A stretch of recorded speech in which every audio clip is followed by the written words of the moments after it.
Mesdames et messieurs, bonjour et bienvenue dans cette revue. Voici les titres qui font l'actualité. On démarre avec Matin Libre qui titre en manchette « Journée internationale des droits des femmes au Bénin, VBG, des plaintes en nette augmentation, accroissement des violences au résultat des actions engagées ». Dans la même parution, le journal informe que pour la sécurisation de la façade maritime du Bénin, les professionnels des médias aguerris. Fraternité informe ce lundi que pour le deuxième tour des éliminatoires Coupe du Monde féminine des moins de 17 ans, les Amazones s'offrent les léopards cadettes de la RDC au match aller. Le journal nous apprend aussi que la première femme chauffeur de taxi au Bénin, Laure Aguessi Bokor, une pionnière de la route et de la justice sociale, s'en est allée.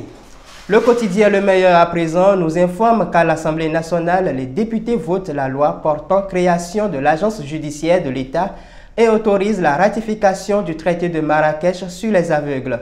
Toujours dans les colonnes de ce quotidien, suppression des financements de l'USAID dans le monde entier par l'administration Trump.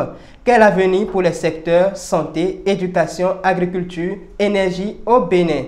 On poursuit avec Libération qui nous informe qu'un candidat est décédé lors de la phase sportive du concours police. Police républicaine toujours dans le même journal, le sous-brigadier Serho Cyril s'est suicidé.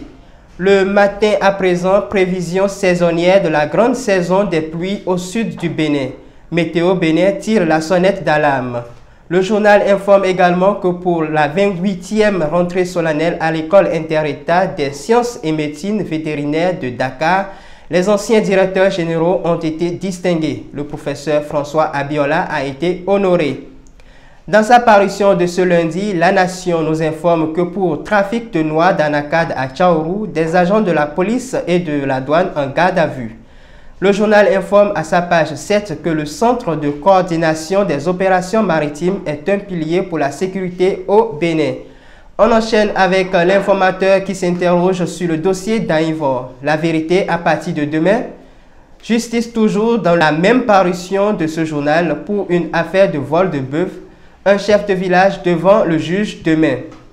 Le potentiel, quant à lui, nous apprend qu'au niveau de l'Agence nationale des transports terrestres, 17 mars 2025 est la date de lancement de la lettre de voiture électronique.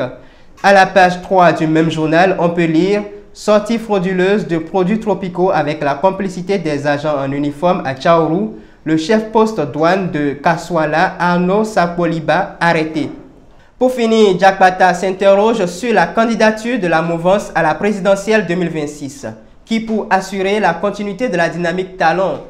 Le journal a également informé que le maître Robert Dossou révèle les dessous de l'organisation de la conférence nationale souveraine.